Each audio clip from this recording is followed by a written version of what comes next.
I'm a server at a Midwestern diner. A few weeks ago, a customer appeared at one of the booths. I say appeared because I hadn't seen her come in, and usually I am very attentive to the sound of the doorbell. It was a pretty bustling evening though. I approached to take her order. She sat with her back to me, her curly hair pinned up in a style that reminded me of old movies. Her age was hard to determine from behind, but she looked to be in her 60s, I guess. She was sitting perfectly still, statuesque. When I came around to the front of the booth, I gasped and dropped my pen. The woman was not breathing, lips slightly parted. Skin withered and shrunken. No movement. Not the faintest motion of her chest. But it was the eyes that were the giveaway she was dead. Unblinking and unseeing and a little too deeply shrunken in their sockets. Oh God. I took a step back. And then the woman's head turned and she said in a raspy voice, "Just a coffee please." Her eyes blinked. Not dead after all, oh of course. Sure. Any milk or sugar, black. I scurried to get her coffee. When I looked back, she was again motionless. When it came time for the check she put down a $50 bill. I started to tell her I didn't have change since all she'd ordered was a coffee, but she said, "It's all right, dear. It will cover the meal for that nice family over there." Her head inclined, ever so slightly. To a family in the corner booth having dinner. The family in the corner were regulars. Came here every Sunday with the kids. The parents were divorced. The kids lived with their dad, and their mom always picked them up on weekends. This diner was on the route between the parents' houses, and they'd meet up here to discuss the plans for the next week. They always left a tip and the kids drew pictures for me. "Really?" I said to the old woman. "That's very nice of you." Without another word the old woman stood up and left. The family were very pleasantly surprised when I approached and informed them that their meal had been paid for. They asked by who, and I told them the old woman from the other booth. One of the kids looked over where I'd indicated and said, "I didn't see any woman sitting there." Weird. The next time the old woman appeared was several weeks later. It was after midnight. Again, I heard no bell ring above the door. I was wiping down the counters and when I looked up there she was, sitting at the same booth. Like a statue. Silent. I came over to take her order. I wondered if I should ask her about the family. I hadn't seen them in the week since she'd paid for their meal. It was strange. They'd been coming every Sunday, and then after she paid their meal, they stopped. As I neared the booth, suddenly the woman inhaled. It struck me that until then she'd been so still I hadn't been sure if she'd been breathing at all. She turned to me and said, "Coffee, please." Black. Sure. Since she wasn't exactly chatty, I just went and got her coffee, trying to work up the nerve to strike up a casual conversation and ask her about the family. Before I could, the doorbell rang and Carlos came in. Carlos was a friend of my boss who liked to drop in once in a while. He ordered a burger, and we began chatting about how things were with his girlfriend. And with his girlfriend's boyfriend. I can never keep track of who's in his astonishingly wide relationship circle. Apparently he'd just adopted a dog. He showed me pictures while he ate. Carlos, not to be mean, but that might be the world's fuggliest dog, I told him. He laughed. Nobody wanted her. That's why I took her. That's sweet of you, but that thing looks like it has rabies. Scabies. What? I'm kidding. She's got mange though. He started to tell me about how he'd rescued her when I heard a throat clear and remembered the woman at the booth. Shoot, I'd forgotten her order.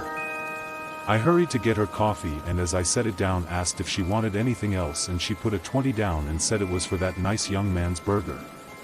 She didn't even drink the coffee I gave her. She got up and left, ignoring me when I started to ask, "Are you sure? Why do you keep paying for it?" "Hey!" called Carlos. "Who are you talking to?" "The woman." I turned back. but she was already gone. What woman? It's just you and me. You okay? Are you high or something? I looked at the money in my hand. It was real enough, burgers on the house, I told him. For real? Thanks. He scarfed the last bite, hopped up and told me he was late. No idea what sort of date he was off to at 1 a.m., but that's Carlos. And then he was breezing out the door. The next day, I heard he'd been shot, my boss told me. We were chatting about the boss's dog and I mentioned Carlos's mangy rescue dog and he suddenly got serious and informed me that last night, Carlos had been jumped on his way to a bar. He'd tried to fight off the muggers, but one of them had a gun. They shot him in the head, he said grimly. Jesus, I said. My boss told me Carlos had been rushed to the hospital. But he was hanging by a thread. Almost certain to die. Or if he survived, he'd be a vegetable. I was shaken, deeply, deeply shaken. Poor Carlos. His poor girlfriend. His poor, mangy dog, and a thought intruded. Was it because of the old woman? What about the family that used to come in Sundays but had disappeared? Had misfortune struck them, too? I resolved that the next time I saw the old woman, I would ask her what she was doing. I wouldn't let her pay for the next customer. The old woman returned just this afternoon. There were only a handful of customers, as it was between the lunch and dinner hour.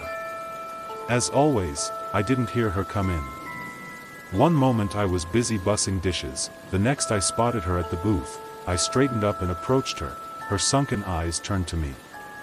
I could never get over the feeling I was looking at death itself. Then she gave that sudden inhalation, like she was remembering to breathe. And she said, coffee. Black. And. I was surprised at the and. A root beer float, she added. I just pressed my lips together, nodded and went to get the drinks. Surveyed the room. There were 3 other tables with customers. An old couple, a family with a teenage daughter, a woman working on her laptop. And even though I should have gotten the old woman her drinks right away, I instead made sure to get everyone else's orders to their tables and to get their bills to them. The couple paid, as did the woman on her laptop. That left only the family. They were still eating. I fetched the coffee and the float for the old woman but mentally resolved not to let her pay for anybody. She did not react to my placing the drinks beside her. I was tense, counting the minutes until the family was near to finishing. The old woman cleared her throat. Ignoring her, I hurried over to the family and asked if they wanted dessert. They didn't, so I asked how they'd like to pay and quickly rang them up. Only then did I return to the old woman's booth. She had not touched either drink. She put a $10 bill on the table and said, "The root beer float is for you." "Oh," I said, and goosebumps rose along my arms, because how did she know that root beer floats are my favorite? No. I can't have customers buy me drinks. It's against policy. "I insist," she said, "I'll bring you change for the coffee." She got up. "Actually wait, here, I'll pay for everything." I quickly reached into my pocket for my wallet and dropped $10 onto the table. "I'll get your coffee, too. On the house, since I took so long with your order." She frowned.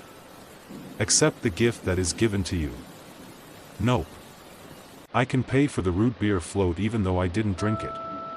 And your coffee is free." And I took her $10 and, holding my breath, seized her papery hand and shoved the bill into her fingers. She exhaled. And left. I didn't turn around as she walked past me. Didn't hear the doorbell ring. But a moment later, when I looked over my shoulder, there was no trace of the old woman. A feeling of relief swept over me. A little while later, the dinner hour had arrived and the tables were full. I heard the doorbell ring and, it was them. My family of regulars. Today's not a Sunday, and I hadn't seen them in so long, so I was very surprised. I cleaned up their usual booth and got them seated, and when I came over to take their order I exclaimed about how I'd missed seeing them. "Oh, yeah, it was pretty crazy," said the dad. "After we left, last time, we drove together, and I don't know if you remember how hard it was raining.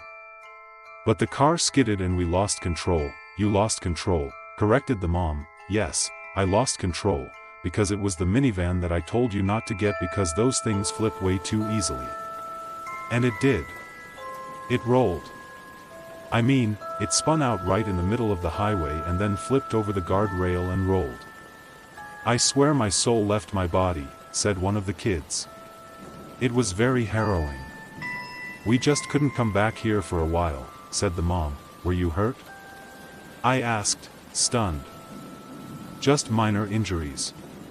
The police said it was really just miraculous how we all came out of it alive.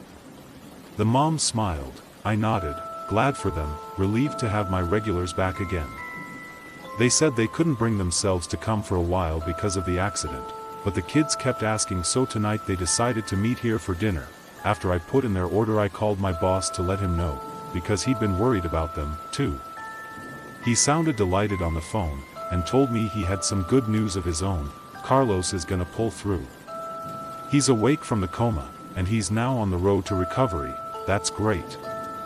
I said, even as at that moment something clicked. I typed all this up instead of leaving at the end of my shift tonight. I've been thinking about the old woman. How she looked. Well, like death. Or maybe, more like near death. I keep thinking about how Carlos took a bullet to the brain. How the family of regulars were in a horrific accident.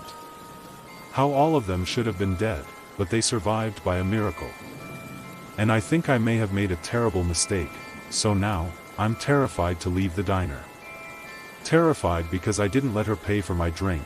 I just don't want to know what happens next.